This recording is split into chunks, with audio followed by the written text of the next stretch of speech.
अस्सलाम वालेकुम, मैं हूं हबीब अकरम और आप देख रहे हैं प्रोग्राम नुक्ता नज़र। मुजीबुर रहमान शामी साहब हमारे साथ मौजूद हैं और आज शामी साहब के साथ जिन मौज़ूआत पर होगी गुफ्तगू, पहले एक नज़र डाल लेते हैं उन पर।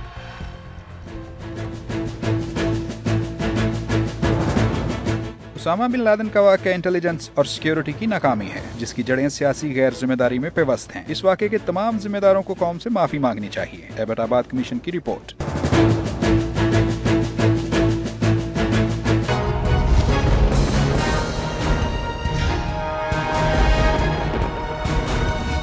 अपोजिशन की तरफ से चेयरमैन नैब के लिए जस्टिस मामून काजी का नाम वापस, जस्टिस भगवान दास का नाम शामिल।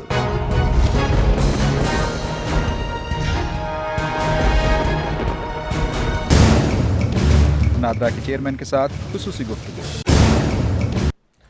जी, एबटाबाद कमीशन रिपोर्ट आ चुकी है शामी साहब। एक और रिपोर्ट जो मुल्क से बाहर नजर आई, जिसके बारे में बड़ा कहा जा रहा था कि मुल्क के अंदर पेश की जाएगी, सबको बताई जाएगी। अच्छा, वो रिपोर्ट की बात भी करते हैं। जरा एक बात मैं और अर्ज कर लूँ जी। चंद रोज़ पहले हमने अपने इस प्रोग्राम में तवज्जो दिलाई थी वफाकी हुकूमत की और सिंध हुकूमत की कि लियाकत अली खान साहब मरहूम जो हैं, पाकिस्तान के पहले वज़ीर आज़म, तहरीक पाकिस्तान के दूसरे बड़े रहनुमा, उनके बेटे हैं अशरफ लियाकत अली खान और अकबर लियाकत अली खान। ये दोनों बीमार हैं और इनकी बीमारी जो है वो खासी मतलब महंगी बीमारी है। इनको मुआवनत की ज़रूरत है। ठीक। लियाकत अली खान ने तो ना कोई मुरब्बे अलाट कराए, ना अपनी जागीर छोड़ के आए थे उसका कोई मुआवजा लिया, और एक तंग दस्ती के साथ ज़िंदगी गुजारी पाकिस्तान में आने के बाद, और एक किस्म से खाली हाथ इस दुनिया से चले गए। पाकिस्तान के लिए जो कुछ तक कुर्बान किया, पाकिस्तान से कुछ मांगा नहीं। आजकल के सियासतदानों की तरह नहीं थे कि बोटियां नोच नोच के पाकिस्तान की खा जाए। तो ये तवज्जो मबजूल कराई थी और मेरा ख्याल था कि फौरी तौर पर हमारी हुकूमतें सूबाई और वफाकी हरकत में आएंगी। अच्छा। और उनकी इमदाद को पहुँचेंगी। ऐवान सदर के एक ज़िम्मेदार ने मुझे बताया कि वज़ीर आला सिंध जो हैं सैयद कायम अली शाह, उनको हदायत दी जा रही है और वो दौरा करेंगे, विज़िट करेंगे उनके घरों का और हर मुमकिन मुआवनत करेंगे और उनकी खबरगिरी करेंगे। ठीक। और परवेज़ रशीद साहब से मेरी बात हुई तो उन्होंने कहा वफाकी हुकूमत जो है वो भी अपनी ज़िम्मेदारी अदा करेगी। लेकिन कई दिन गुजरने के बावजूद अभी तक मामला वहीं के वहीं था और है। यानी हुकूमतों ने तवज्जो नहीं की जो करनी चाहिए थी फौरी तौर पर। ठीक। और मलक रियाज साहब जो हैं बहरिया टाउन के, जी, उन्होंने आज ये जिम्मेदारी उठाई है। वाह। उनसे टेलीफोन पर मेरी बात हुई और उन्होंने कहा कि उन्होंने अपने मुतल्लिका लोग जो हैं कराची में जो जिम्मेदार हैं उनके ब्रिगेडियर साबिक, जी, उनको हदायत की। उन्होंने मुझसे उनके नंबर लिए और फिर अशरफ लियाकत अली खान साहब से गुफ्तगू भी कर ली। उन्होंने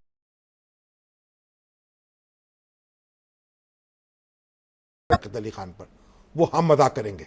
बड़ी बात है। तो मैं जो मलक रियाज साहब जो हैं, जी, हम उन पर तनकीद भी बहुत करते हैं और उन पर खामियां भी मौजूद होंगी, लेकिन जो उनकी खूबियां हैं वो भी बेकनार हैं। वो तो आजकल इंक्वायरियां भी भुगत रहे हैं। वो इंक्वायरियां भुगत रहे हैं, लेकिन वो कहते हैं मैंने ना कोई सरकारी जमीन किसी को बेची ना किसी से खरीदी। ठीक है, लेकिन सरकार वाले कुछ और कहते हैं। और DHA जो है जी, उसके साथ डील हुई और डील करने वालों ने पैसे कमाए। अब ये भी मुश्किल हो गई है ना कि जहां कोई डील होती है वही लोग शोर मचा देते हैं। तो बहरहाल वो तो FIA तहकीकात कर रही है जी, और मलक रियाज साहब ने अपना बयान उनको दे दिया है। वो तो मलक साहब जाने और वो FIA जाने, लेकिन वो तो एक ऐसी बात है। हमारे दोस्त हैं मेजर आमिर साहब, जी, वो कहते हैं कि इफ्तिखार तारी साहब जो थे ना, भुट्टो साहब के वजीर थे सूबाई, और बाद में वो उनसे नाराज हो गए और फिर उनको दलाई कैंप में भेजा गया। तो और वो उनका पता ही नहीं चला कई साल तो। और वो जो थे मोज़म्बिक के अंदर कोई पिस्तौल चल गई, कोई बंदे 2 हलाक हो गए। ओह, वो सर पकड़ के बैठ गए तारी साहब। कल गो हो अब ये भी मेरे जुम्मे पड़ जाएगा। तो मलक रियाज साहब का कहना तो ये है कि मोज़म्बिक में भी जो पिस्तौल चलेगी वो उनके खाते में पड़ जाएगी। बहरहाल देखिए, मलक साहब जो हैं, मैं जनाब उनका शुक्रिया अदा करता हूँ पाकिस्तानी कौम की तरफ से। कराची में एक से एक बड़ा सेठ पड़ा हुआ है जो लियाकत अली खान के कदमों की खाक है, और अरबपति, अरबपति, और ना उनको एहसास हुआ और ना हुकूमत को एहसास हुआ और ना बल्कि वफाकी हुकूमत को एहसास हुआ। बिल्कुल। और मलक रियाज साहब ने ये सआदत हासिल कर ली, उनका शुक्रिया। जी शामी साहब, एबटाबाद कमीशन रिपोर्ट, हमारा भांडा फिर बैरून मुल्क जाके फूटा। देखिए, मैं तो समझने से कासिर हूं कि ये जस्टिस जावेद इकबाल साहब ने, जो इसके चेयरमैन थे, जो कमीशन बना था, जी। और इसमें वो जहांगीर अशरफ काजी साहब भी शरीक थे और भी दूसरे हजरात थे। ये कमीशन जो है, इसने जनवरी में अपनी रिपोर्ट दी है वजीर आजम को, और वजीर आजम जो थे उस वक्त मेरा ख्याल राजा परवेज अशरफ साहब थे। उन्होंने इसको वाशगाफ नहीं किया, लोगों के सामने नहीं रखा। ठीक। अब आ गई दूसरी हुकूमत, पहले खोसो साहब की हुकूमत कायम हुई बीच में, निगरान, उसने भी को लोगों को एतमाद में नहीं लिया। वो तो बेचारे कर भी नहीं सकते थे। क्यों नहीं कर सकते थे? निगरान थे ना। हाँ, नहीं, निगरान तो इस काम की निगरानी भी कर सकते थे। अच्छा, बिल्कुल कर सकते थे। ठीक है। और अब जनाब ये मौजूदा हुकूमत आ गई। इस हुकूमत के अहद में ये कतर में जाके रिलीज हुई है। बिल्कुल। और अल जजीरा टेलीविजन ने इसकी तफसीलात जारी की हैं। आपको याद है जो हमीदुर रहमान कमीशन बना था जी, जो सकूत ढाका की वजूहात का जायजा लेने के लिए, उसकी जो रिपोर्ट थी वो भी हमने संदूकों में संभाल के रखी। हालांकि उस कमीशन ने, जिसकी सरबराही मेरा ख्याल चीफ जस्टिस अनवारुल हक करते हैं, हमीदुर रहमान कर रहे थे कि अनवारुल हक भी उनके साथ, उस कमीशन ने एक एग्जीक्यूटिव समरी भी तैयार की थी। अच्छा। कहा था कि ये समरी फौरी तौर पर रिलीज की जा सकती है। जी शाम साहब, एक ब्रेक का वक्त हो गया है। ब्रेक के बाद हम गुफ्तगू यहीं से आगे बढ़ाएंगे और देखेंगे एबटाबाद कमीशन किस तरह व उसकी रिपोर्ट किस तरह मंजर आम पर आई और उसके क्या असरात होंगे, इन पर बात होगी। आप देखते रहिए नुक्ता नजर।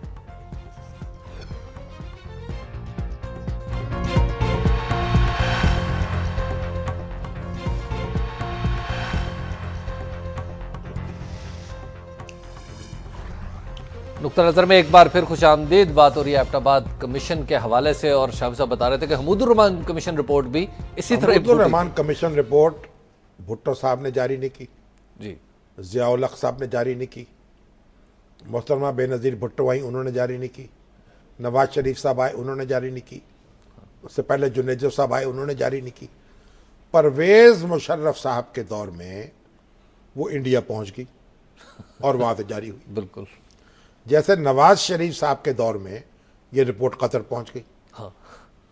अब आप मुझे बताइए, शर्म आने की, शर्म से डूब मरने की बात है हमारे लिए कि हमारे जो हुक्मरान हैं और बाब इख्तियार हैं वो अपने संदूकों को ताले लगा के रखते हैं पाकिस्तानियों से। बिल्कुल।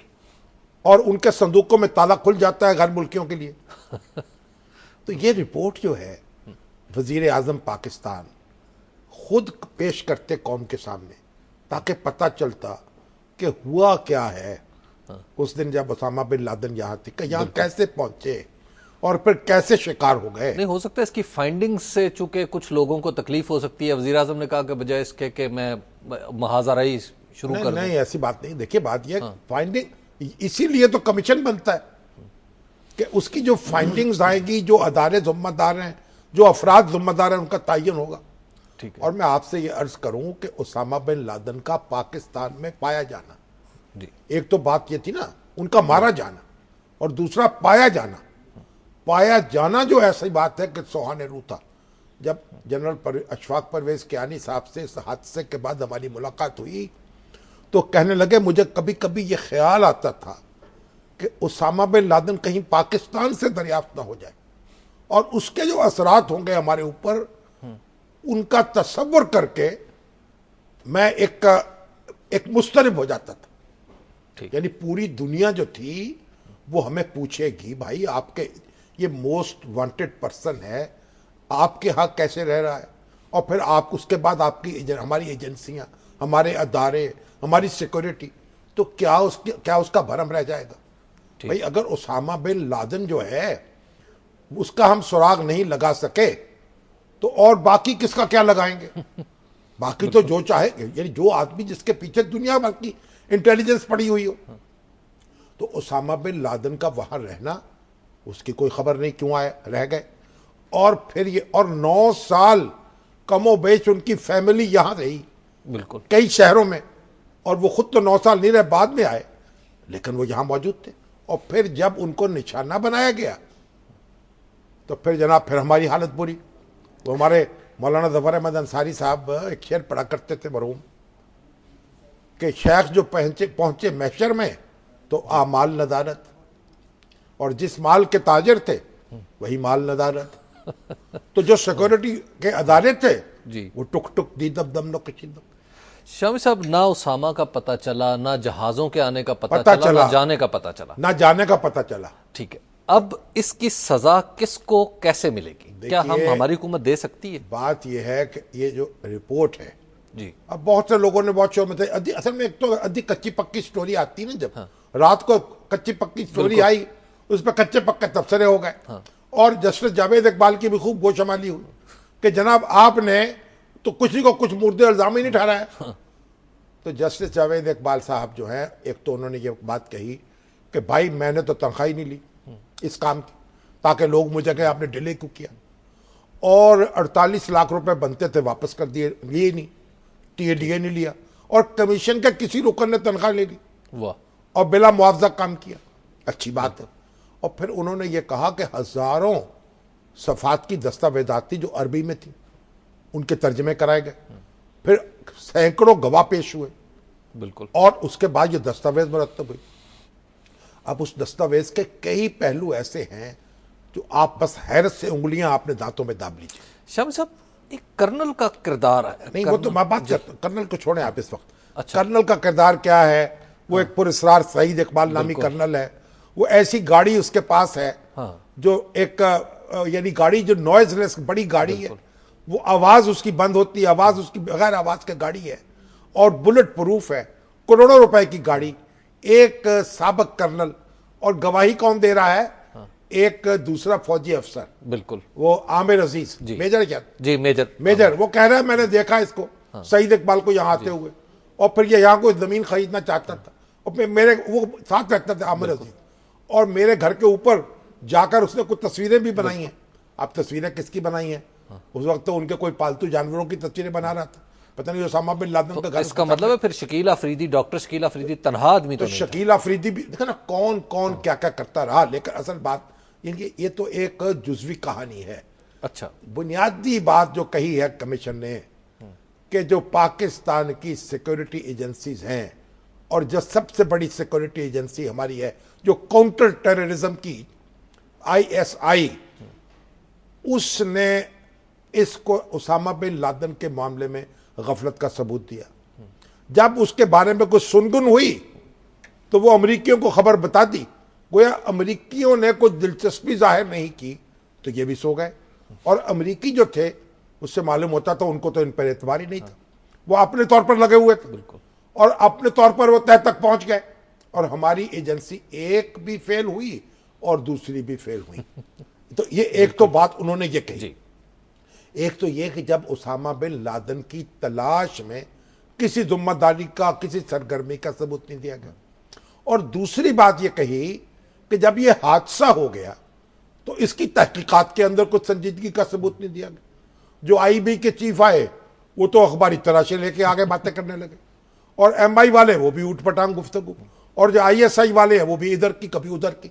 तो इसका मतलब ये है कि ये जो बड़ी बड़ी एजेंसियां जिनका हम बड़ा एहतराम करते हैं, जो मुल्क के दफाई एक हिफाजती हिसार का हिस्सा है, और जिनसे हम जो हमें आंखें भी दिखाती हैं, और वो जनाब अपने फराइज अदा नहीं कर पा रही, उनकी तरजीहात कुछ और हो चुकी हैं, और इसी बात ये बताती है बात कि कोई मामला करना पड़ेगा, कोई कौमी सलामती की पॉलिसी बनानी पड़ेगी, कोई निगरानी का तरीका करना पड़ेगा, हर एजेंसी की हदूद व कयूद वाज़े करनी पड़ेंगी।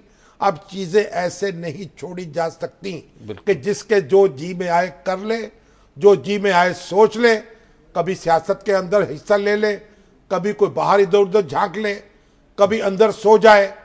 ये जो देखिए, ये जो एब्सोल्यूट पावर करप्ट्स एब्सोल्यूटली, ये जो एजेंसियों की ताकत है, ये ताकत इस सरकश घोड़े हो चुकी हैं इनको लगाम देने की जरूरत है।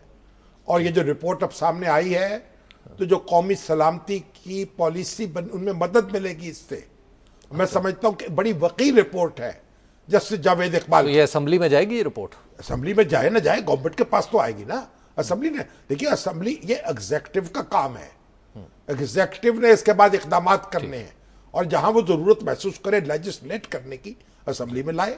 शामी साहब, इस रिपोर्ट, ये जो रिपोर्ट है, इसका इस मोमेंट पे आना क्या एक पॉलिटिकल मूव नहीं हो सकती कि किसी को एम्बैरस करना हो? कोई गरज नहीं है। ये रिपोर्ट हमने नहीं रिलीज की, जिनके पास थी वो जवाब देंगे कि बाहर कैसे रिलीज हुई।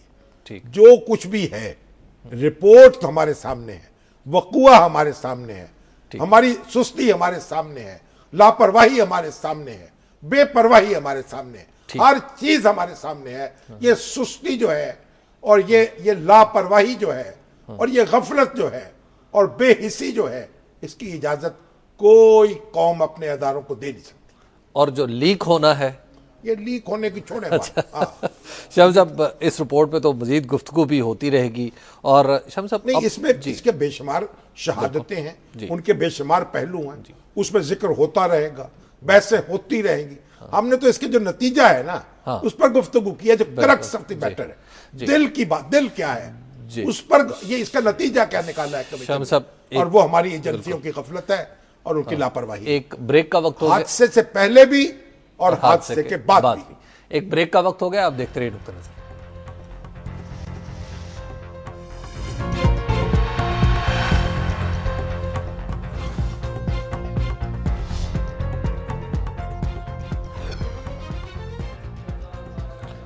नुक्ता नज़र में एक बार फिर खुश आमदीद। अभी हम बात करेंगे नादरा के चेयरमैन जनाब तारिक मलिक साहब से। जैसे इब्तिदा में आपसे बात हुई थी, और चेयरमैन तारिक मलिक साहब हमारे साथ मौजूद हैं इस वक्त इस्लामाबाद में। जी, अस्सलाम वालेकुम तारिक मलिक साहब। अस्सलाम वालेकुम जी। तारिक मलिक साहब के बारे में कल एक कॉलर ने कुछ इल्जामात लगाए थे, तो आज हमने उनको जहमत दी है कि वो अपना मौक़िफ़ पेश कर दें, और जो एतराज़ात के जवाबात मुनासिब दे दें। उन्होंने बड़ी मेहरबानी फरमाई है, वो अपने जवाबात लेकर तशरीफ ले आए।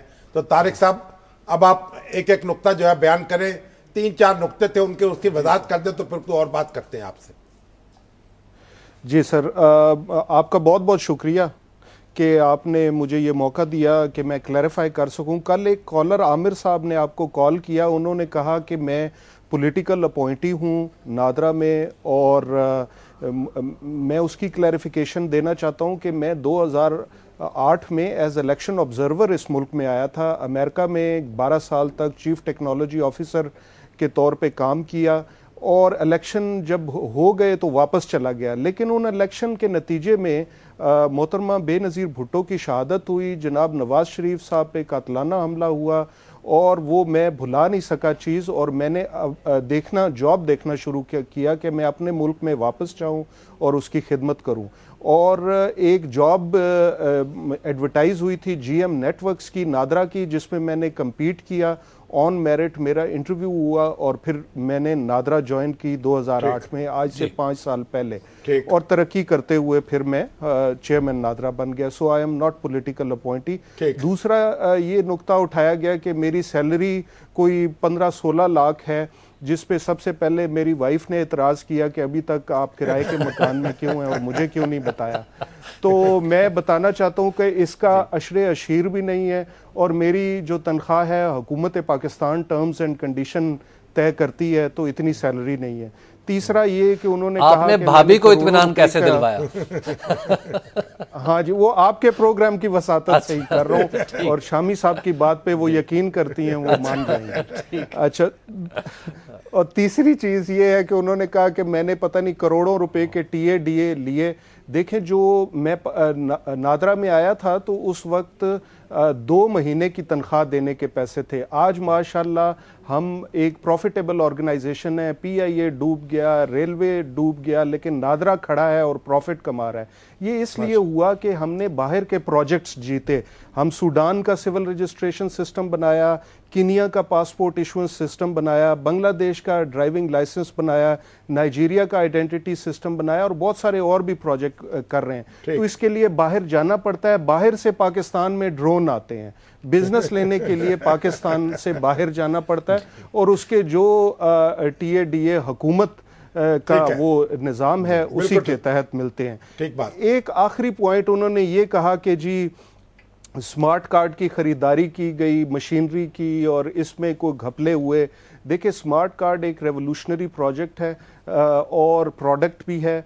हमने इस पे जो भी खरीदारी की वो मेरे आने से पहले हुई और वो भी शफाफ अंदाज से की गई थी। मैं 17 जुलाई 2012 में चार्ज लिया और अभी तक मैंने कोई खरीदारी नहीं की, तो करप्शन का क्या सवाल है। लेकिन जो भी पहले भी कॉन्ट्रैक्ट हुए वो पेपरा रूल के मुताबिक हुए। ट्रांसपेरेंसी इंटरनेशनल ऑलरेडी हमें शफाफ तरीन इदारा करार दे चुकी है और हम जब प्रोक्योरमेंट करते हैं तो हम नैब, FIA, ट्रांसपेरेंसी इंटरनेशनल को ऑलरेडी कॉन्फिडेंस में ले लेते हैं, बजाय इसके कि बाद में उंगलियां उठाई जाएं। So they are part of the process of huge procurement. तो डॉक्टर साहब ये बताना चाहता था। ये जो आपने एक और चीज, हाँ जी, इंतखाबी फहरिस्तें बनाई, जी वो भी तो कुछ आपका कमाल है कि नहीं? इंतखाबी नहीं, कमाल तो है, अल्लाह का शुक्र है कि शफाफ तरीन से इलेक्शन हुआ है, ये जो हुआ है, और इसमें तमाम पॉलिटिकल पार्टीज़ का माशाल्लाह कंसेंसस था। और हमें अब ऑफ़र आ रही हैं, नाइजीरिया, कीनिया और दूसरे मुल्क भी कहते हैं कि हमारी भी ऐसी फहरिस्तें होनी चाहिए जिस पे आवाम का एतमाद जो है ताकि बहाल किया जा सके। तो आपकी वसातत से ये बताना चाहता हूँ कि बहुत सारे कॉलर जो हैं वो कॉल करेंगे, क्योंकि मैंने मुखालफत बड़ी इन 5 सालों में बना ली है। मुझसे टैक्स चोर नाराज़ हैं क्योंकि 36 लाख टैक्स चोरों को पकड़ा है।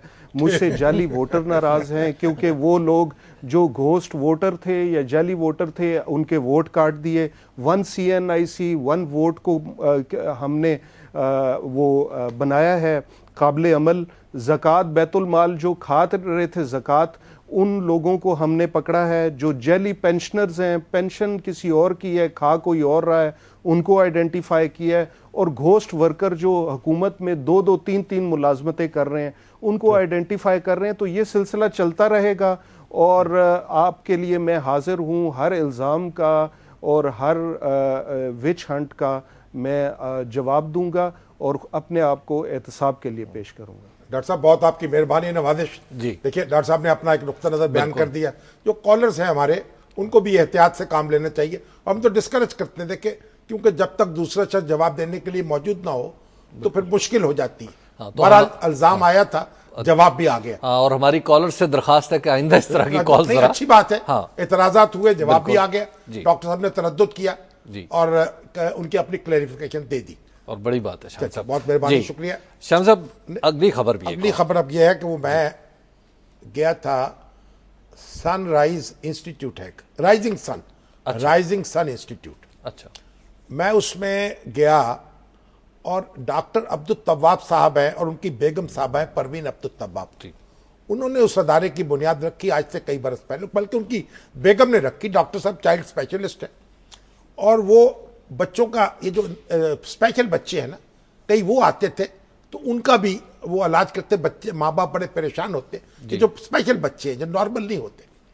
तो एक बच्ची की माँ जो थी, उसकी बेचैनी देखी ना गई, वो परवीन जो है अब्दुल तव्वाब साहबा, और उन्होंने अपने घर के अंदर ऐसे बच्चों की खबरगिरी शुरू कर दी।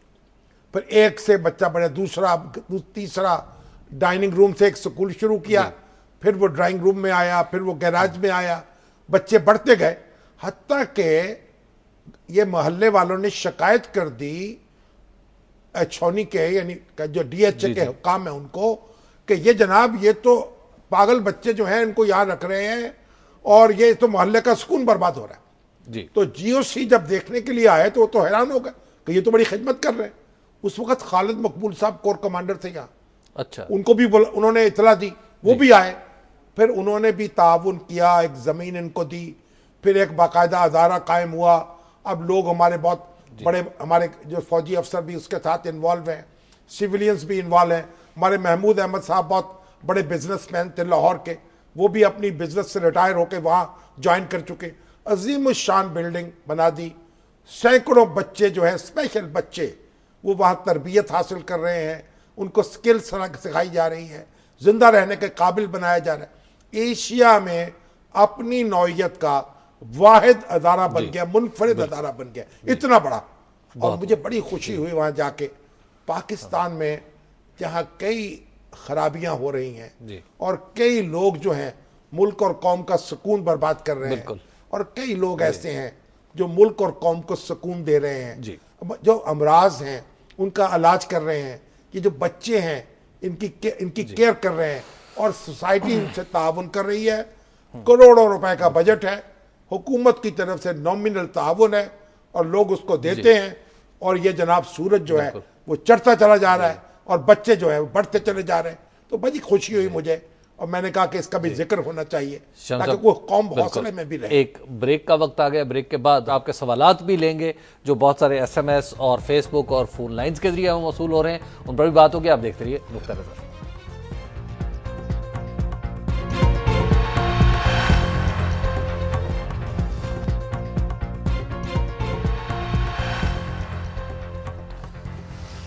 नुक्ता नज़र में एक बार फिर खुश आमदेद। शामी साहब, आज हमारी एक खबर रहेगी कि जस्टिस मामून काजी का नाम वापस लेके अपोजिशन ने भगवान दास साहब का नाम दे दिया। देखिए, जस्टिस भगवान दास हैं, सरदार रजा साहब हैं जी, बड़े अच्छे नाम हैं, और इन पर भी मुत्तफिक हो जाए तो कोई एतराज़ नहीं है। भगवान दास तो आप देखिए, यानी उन्होंने तो भगवान का बड़ा खौफ है उनके अंदर। बिल्कुल। तो अब ये जो नाम पेश किए हैं उन्होंने, वज़ीर आज़म ने, वो भी ये कायदे हिज़्ब इख्तिलाफ ने, वो भी ये मीटिंग करें, बैठें और किसी के नाम पर इत्तफाक कर लें। नाम चारों ठीक है, चारों ठीक है, और तो तोते की तरह या उनकी मुर्गों की तरह चोचे लड़ाना कोई ज़रूरी है क्या? बिल्कुल। कोई ऐसी अच्छी मिसाल भी पेश करनी चाहिए, कोई अच्छे बच्चों की तरह भी तो बिहेव करना चाहिए ना हमारे बड़ों को। अच्छा, अब आप एक और बात सुनिए। एक तो हमारा 300वां प्रोग्राम है आज जी, अल्हम्दुलिल्लाह। हमारे मेजर वसीम साहब ने मुबारकबाद दी है। अच्छा, उनका कैसे आपको हजारों प्रोग्राम नसीब हो।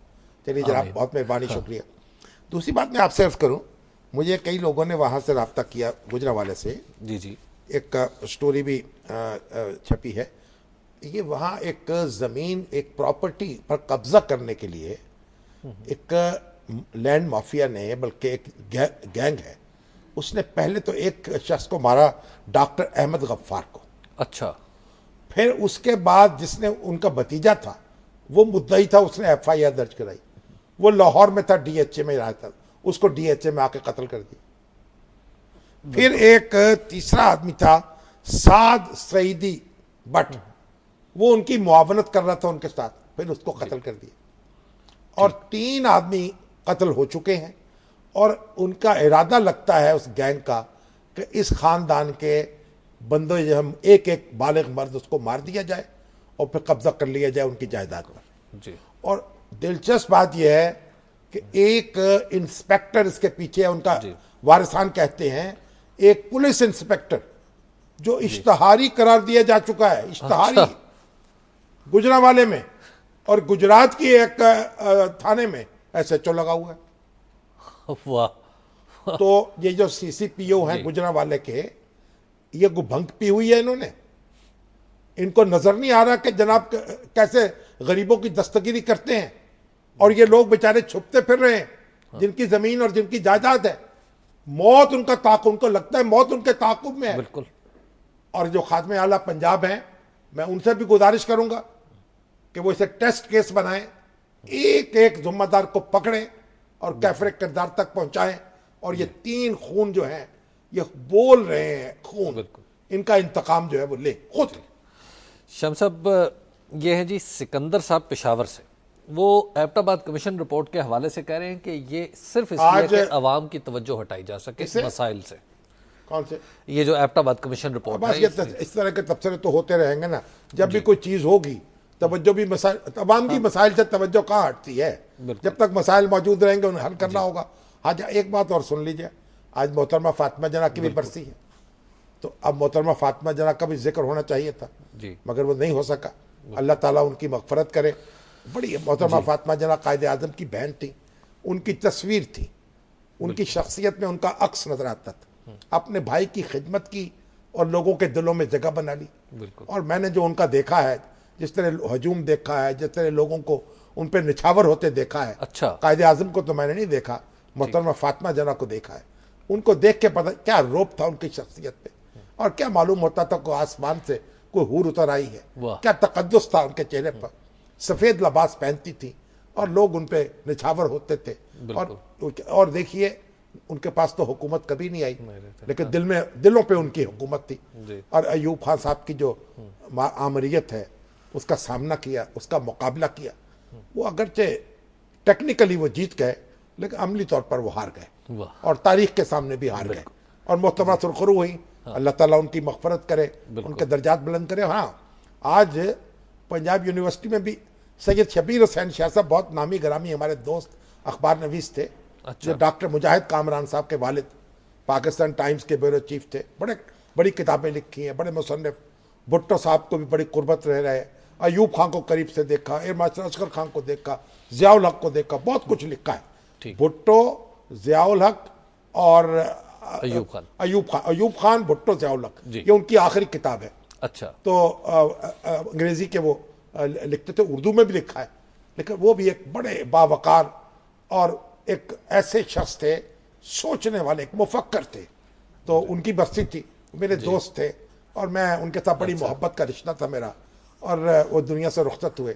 और ऐसे बड़े बाकिरदार लोग जो हैं, अब हमारी सफ़ों में ऐसे लोग कहाँ हैं, ऐसे आलिम, ऐसे फाजिल, ऐसा किरदार वाले, खुश किरदार। अल्लाह ताला उनकी भी मग़फ़िरत करे। आमीन। शामिर साहब हमारे साथ फोन लाइन पे तनवीर साहब साहिवाल से। जी अस्सलाम वालेकुम तनवीर साहब। जी तनवीर साहब अस्सलाम वालेकुम।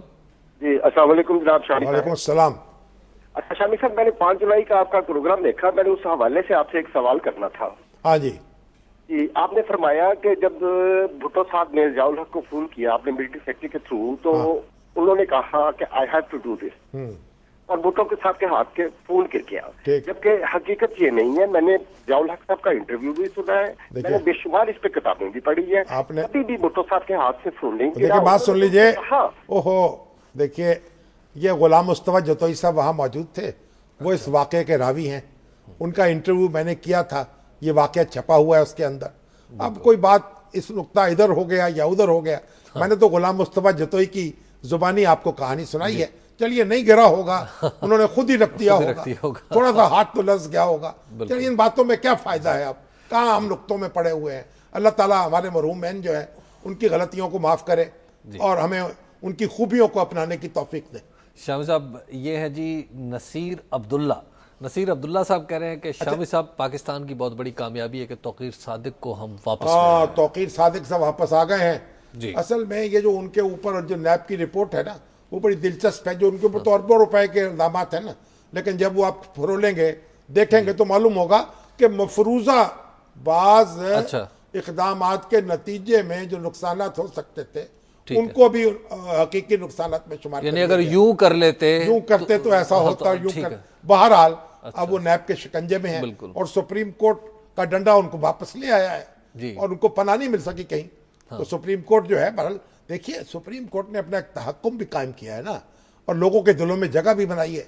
तो इफ्तिखार चौधरी साहब जो कुछ भी उनसे इख्तलाफ हो, लेकिन बहरहाल एक है तो कल्ले ठल्ले के आदमी। हाँ, तो अल्लाह ताला उनको सलामत रखे और हमारे घर की रौनक बने रहे। वो नहीं, साल के आखिर तक है। देखिए कोई बात नहीं, जब तक है। अच्छा, जब तक है, ठीक है। एक दिन की जिंदगी भी बहरहाल गिदड़ की तो 1000 दिन की जिंदगी से बेहतर होती है। अच्छा, आप एक बात और सुनिए। अब तो जनाब हजरत मुनीबुर रहमान साहब मुफ्ती वो चांद की तलाश कर रहे हैं आसमान पर। अब हमारे यहाँ देखिए मौलवियों को किस खाते में डाल दिया गया। जो साइंसदानों के करने के काम थे वो मौलवी साहबान ने अपने जुम्मे ले लिए हैं और हुकूमतों ने भी दे दिए हैं। ठीक है, रहते हलाल कमेटी बना दी, नज़्म कायम कर दी।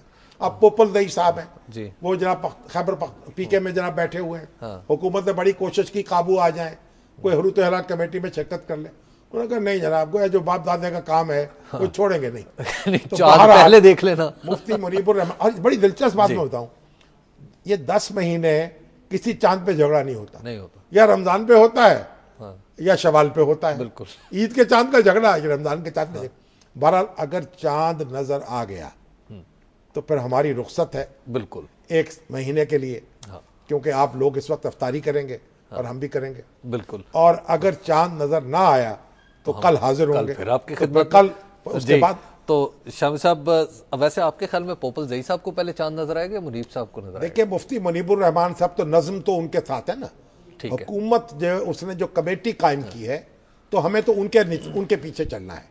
पोपल जई साहब की कोई जिम्मेदारी किसी ने नहीं दी हुई, और ये जनाब उनकी पोपल जई साहब की सारी पोपलाट जो है हमें खत्म करनी चाहिए, कानूनी तौर पर भी और मीडिया को भी उनको उनका मुंह बंद करना चाहिए। अब ये जो शहादतें हैं वो मरकजी हरूत हलाल कमेटी के पास आए और कमेटी फैसला करे, और जो फैसला करेगी उसकी हम पाबंदी करेंगे, उसको फॉलो करेंगे। इख्तलाफ भी करने का मुमकिन हुआ, लेकिन उनकी बात मानेंगे, उनको फॉलो करेंगे। सादिक साहब कसूर से हमारे साथ। जी, अस्सलाम वालेकुम सादिक साहब। जनाब, मैं प्रोग्राम बड़ा शौक ना सुनना, शामी साहब हर काम छड़ के प्रोग्राम सुनना, मेरी बड़ी मेहरबानी। थोड़ी आवाज नहीं आ रही मैंने पूरी तरह, आपकी आवाज कट रही है सादिक साहब।